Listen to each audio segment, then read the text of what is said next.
Hi there!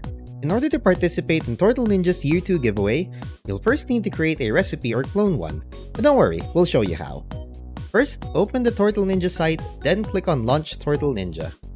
Connect your wallet through MetaMask. It should also connect you to the Phantom Opera network if you haven't done so yet.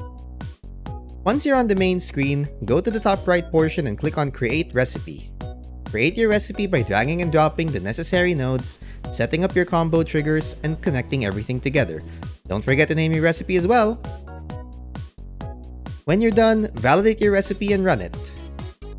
On the next screen, click Deposit and Run, approve your transaction through MetaMask, and wait for Tortle to do its thing. Once it says that your recipe is working, click the link that shows up on Check Your Transaction on FTM Scan, copy the URL of your transaction on FTM Scan, and paste it to Gleam. Now, if you want to clone a recipe instead, go to Tortle's main screen and select Browse Recipes. Click on any of the recipes there and then click Clone Recipe. Once done, click on the Your Recipes tab, select the recipe you cloned and select View Details.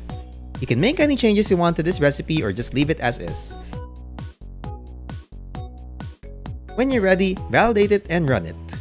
Let Tortle do its thing, and once it says your recipe is working, click the link that shows up on Check Your Transaction on FTM Scan. Copy the URL of your transaction on FTM Scan and paste it to Gleam. If you need extra funds, you can visit this website and it will add some funds to your wallet. You can only do this once, however. If you have any other concerns, please let us know by opening a ticket in the Tortle Ninja Discord server. Good luck!